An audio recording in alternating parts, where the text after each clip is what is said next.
The number one question that everybody asked as soon as they saw the injury, and now with a couple of days to get more information, is in regards to Joe Burrow, how bad is it? Right now it looks pretty bad. I think that's as much as we might hear otherwise. Got multiple ligament tears, which is never good. Myself and Adam Schefter both confirmed or reported that the ACL and the MCL for Joe have been completely torn. There's other damage within the knee as well. And one of our insiders, Stefania Bell, who does a really great job with injuries and diagnosing kind of situations, pointed out that until you really get Joe under the knife and he goes under surgery, you're not going to know the full extent of how badly things are partially torn, such as the meniscus or the PCL, or what are the cartilage damage there is in that knee. And so, the fact that right now the Bengals don't have an exact timetable of when he will be back, I think that is a little concerning because you don't know if he'll be back for the start of 21 or if, he's going to have to push. And right now I think anybody making any speculation just does not know because until you really can get in there and the inflammation dies down and you're able to really go in there and scope things out, then you'll be able to get a sense of when Joe will be back on the field. Now, Ben, do they have a surgery scheduled, or are they kind of waiting to just try to make sure that the swelling does go down, so they have the best case to go in there and fix it the first time and have to go back in the knee? Because obviously he hurt it so late in the season. You want to get him back as soon as possible, but you have to be careful.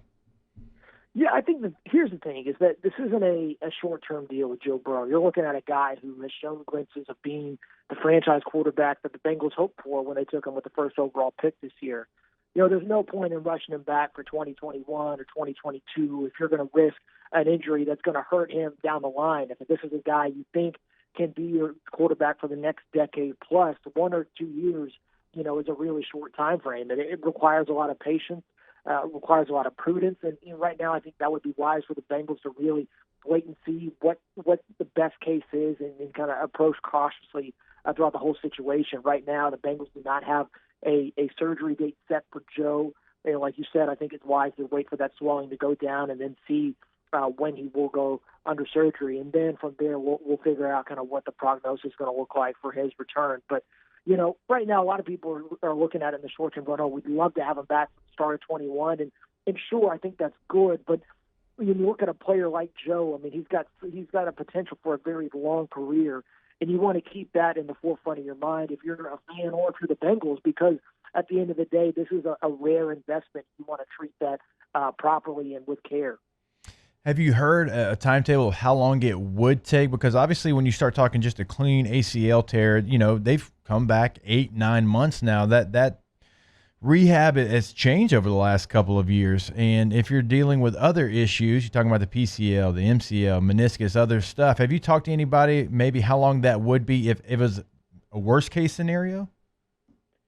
Right now the range that we have are 9 to 12 months, but it's probably because there's multiple ligament damage. You're probably looking at the back end of that spectrum, closer to a 12-month range. And so that's just to get back into functional strength. You still have to talk about getting back into football shape and being ready to get on the field, and that's a different question entirely as well. So, like you said, straight ACL injuries or ACL tears, we've really made a lot of progress in the medical field over the last handful of years to where you can come back from that. You can still be the same player. And luckily for Joe, I think there's still going to be a lot of things he'll be able to do after this knee injury, and we've seen guys come back from this as well. That being said, I think that it's better to be cautious in the fact that, the Bengals cannot confirm yet that he'll be back for the start of 2021 indicates that there is a chance, this could take longer than 9 to 10 months, which is what would put him back on the field at the beginning of the season. And what's the reaction been from Zach Taylor, Cincinnati staff, and then the fan base to Joe's play through half of his first season? I think everybody's been thrilled for the most part to see Joe do what he's done. I mean, he's taken his lumps, especially against quality defenses in the AFC North. But, that game against Washington was a prime example of why people are excited about Burrow. I mean, Washington's got a pretty stout defense when you look at that front, obviously, and then what they've got on the back end. And Joe was on pace to throw for 300 yards easily and really bounce back after a rough outing against Pittsburgh. And his growth throughout the year has been really impressive and made a big impact on everybody involved. And so there was a lot of promise, and we were about to get to find out what exactly the Bengals had in Burrow under Zach Taylor, because they had a lot of winnable games on the schedule, and the possibility of winning 4 out of the last 7 was not beyond the realm of possibility, and that's a testament to how this offense looks under Joe and how well he was able to operate within it. Ben Baby is our guest, Cincinnati Bengals reporter for ESPN. Ben, if he's not back until 2022, that gives the Bengals a lot of time in free agency and the draft to address that offensive line. Please tell me that that these discussions are ongoing to upgrade that piece of the Bengals. You would hope so. That would be the case. And it's weird because Joe kind of indirectly got hurt because they were trying to look and see what the future of that line was going to look like. They tried a rookie right tackle out there who was playing the position for the first time, but he looked pretty good against Pittsburgh. And they were trying to figure out what kind of combination works. And unfortunately, doing that on the fly kind of hurt them a little bit. But there's still some positions that need to be upgraded. Right tackle, I think, is one they're obviously probably going to look at.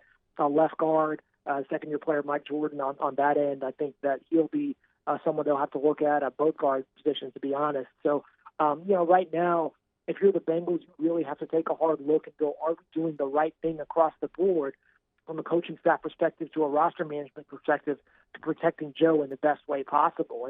And I think that's what Zach Taylor is going to have to answer to over the next handful of weeks and really evaluate, his staff and also the roster. And if it's not what it needs to be to protect Joe Burrow, then I think you would have to make changes in the offseason. Ben, they spent money in free agency this last offseason like we've never really seen them do. And when you're trying to build that offensive line, do you think they'll go through free agency? Because, they've had some misses. Billy Price kind of comes to mind, a guy that's a backup right now that you took in the first round. So do you think they go the free agent route instead of the draft, or both?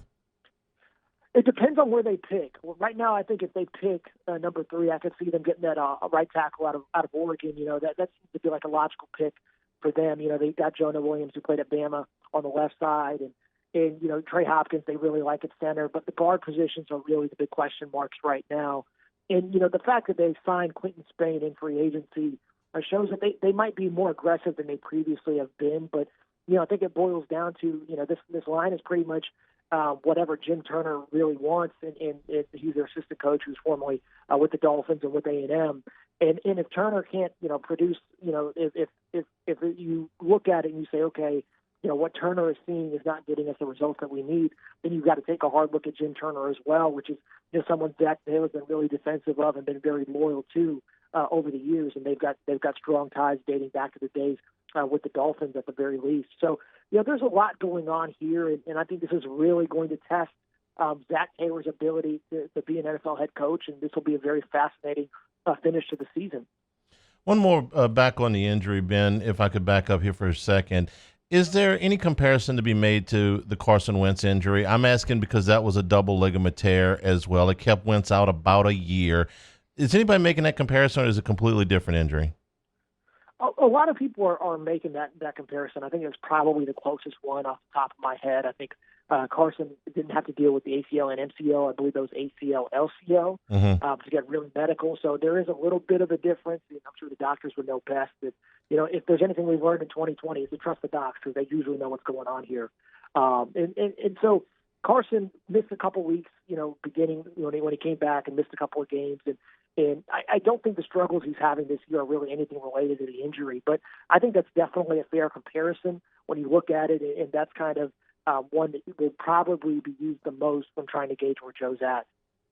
All right, Ben, before you started covering the Bengals for ESPN, I know that you covered Texas A&M. If I'm not mistaken, you covered the 7 overtime game, LSU A&M, right?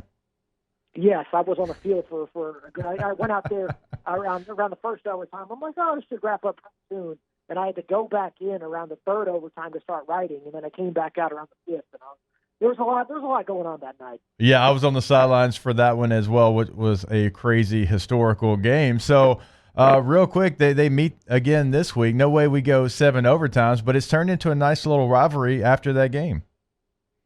It kind of, yeah, I think so. I think that game really sparked it, especially what happened after the game. Between the A&M staffers and the LSU staffers, I think that really took it to another level. But last year, A&M, Joe Burrow and the Tigers really gave it to A&M, and this year I think A&M might be in a position to return the favor I'm quite surprised at how well the Aggies are playing. To be 100% honest with you, I thought this was going to be a big make or break year for Jimbo. Even when he got hired, before that 2018 season, and I've been impressed with Kellen Mond. I've known him since he was a sophomore, in high school, like 3 jobs ago. I remember covering one of his first starts at San Antonio Reagan before he even had a ton of offers. And I think this year he's kind of been a lot better than I anticipated as someone who's watched him for a handful of years. And I think if for LSU, I think the key is to kind of rattle Mond early and try to get him off schedule and see if he can perform in a big game. And if they can, then I think LSU has a good chance of winning that. But if Mond plays as well as he has since that Florida game, this offense could be really difficult to stop, and especially with all the absences that LSU has, A&M could be in position to pick up a pretty big win at Kyle Field. Ben, baby, we appreciate your time. Thank you so much. Enjoy your Thanksgiving and football weekends, and we'll talk to you soon. Hey, y'all do the same. Take care.